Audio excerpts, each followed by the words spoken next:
Morning. Good morning. So, what is the Oasis Project about? Okay. The Oasis Project is about, well, it's a charity. It started in 2007 and it is about empowering the people in the Gambia, in the community of Bakau, which is a fishing urban village, where I encountered Bakau when I came on holiday in 2006. And I saw a lot of apathy and I saw a lot of talent. I saw a lot of people that had talent, but they were just not realizing that they had power. So over time, I just felt compelled spiritually to help them. And I always knew that I wasn't supposed to give them things, I'm supposed to teach them. And that's what I sought to do. 20 years on, we are still teaching and we are still showing people how to make their life better. Not always in huge ways, it's the small things sometimes that make all the difference. So the name The Oasis Project came from my successful business in the UK that was called the Health Oasis. And it always makes me feel tranquil when I talk about an oasis. And this is what I wanted this people to feel. Continue having their peace and have more tranquility, but empowered to live their life and achieve their potential. So I decided it was going to be part of my business name, Oasis, and the projects that we are doing. That's how the name came about. Also, yes, I set it up to empower people. I was spiritually led to set it up to empower people to be able to sow into their lives, to be firm and hold them accountable so that they can stand on their own and do things for themselves rather than waiting for things to come to them. Now, there are lots of other purposes that is satisfying the community around health. There was a lot of dirt and a lot of rubbish, and people were just living around them. But which made malaria really a problem.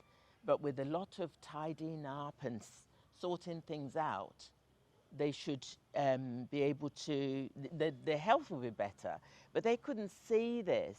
But I can understand some of the things they were doing, but not all. So it was my job to explain to them, to hear what they have to say, because I don't know the culture, I don't know the traditions. So it was a partnership, and they had to learn to trust me. So I had to keep showing up and showing up well and showing up honestly, showing up with integrity, and just showing them love. That I haven't come to take anything from them. I've come to give them not a tangible thing, but to sow into their lives something that no one will ever be able to take away from them. Not everybody got it because everyone's not always going to get what you're trying to do, or they have their own agenda, but a lot did. A lot wanted to change. And over the years, I can't tell you the amount of lives that we have impacted that I wasn't even aware at the time that we had done anything. But by people coming to you over time and saying, thank you, this is what you did. Like an example, when we did the eye screening in 2008/2009, I hadn't appreciated that a tube of ointment, £1 something, had just enabled people to be able, the guys that were crafting, it cleared infections in the eyes. It enabled them to be able to earn better, to work for longer, which made their work better, and they were able to feed their family better, earn better. I hadn't wrapped all that into it. Then there's the environment, the cleanups that we've done. and how malaria was getting reduced, how one by one they were learning to wash up after they've used utensils rather than waiting till the next meal before they washed them. I understood why they were doing that, but that was causing stagnant water, that was causing dirt, that was causing vermin. But when I explained a different way, they got it and they started changing. As I said, not everyone got, but a lot started changing. They were now beginning to see how it was affecting their lives, how they were not getting sick as much as they were getting sick, how their children were a lot healthier. It was really, really powerful just by sitting explaining something that I take for granted. And that's the power of what Oasis Project is about. So, today the needs of the community changes, and we're really on top of that.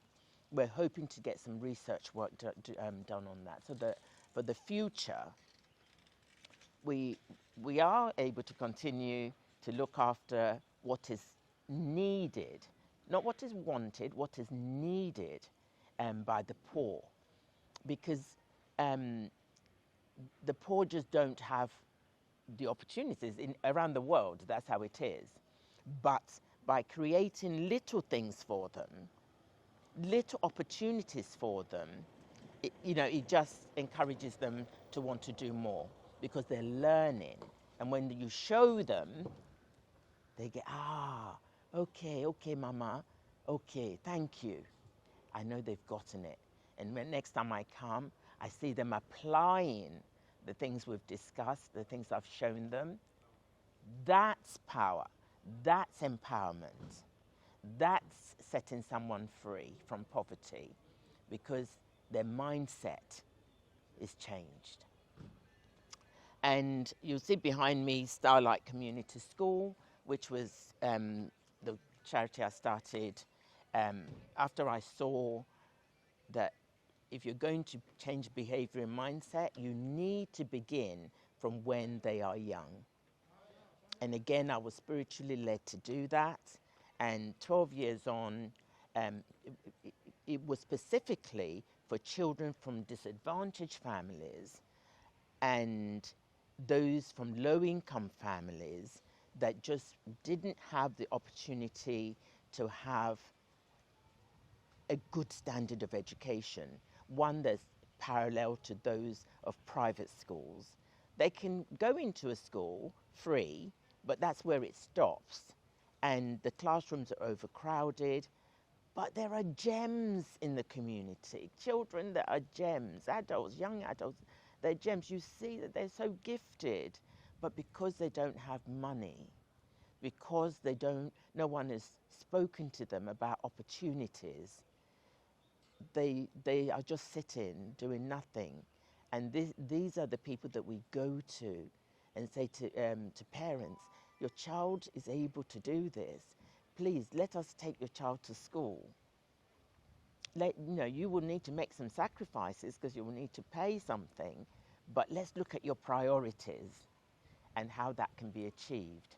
And over the years, there is just hundreds of children that have been through Starlight School that are now in secondary school, particularly girls, because their destiny would have been that it would have been early marriage, or they just sit and doing nothing. I see many that are doing that. But for those that took the chance to send their children to our school and allowed us to empower them, to educate them to a high standard, we're seeing that they're striving to be something great that would be useful to their community, to their family, and to their country. That's amazing. And there's still a lot to do. And people are seeing that difference we're making. And so they're saying, I brought my child to Starlight School because people were talking about what you're doing for them, so I have to sacrifice and bring my child because I want my child to be different so that they have different future to me. That's the power of our work the work we're doing. I can't bring you, I can't bring you this stone to say, oh, we made, the money you gave me made this. I can't do that. But I can bring you a person and say, this person can only be what they are today because of what you have done, what you have given to enable us to do the work we've done in that person. Yeah. Yeah.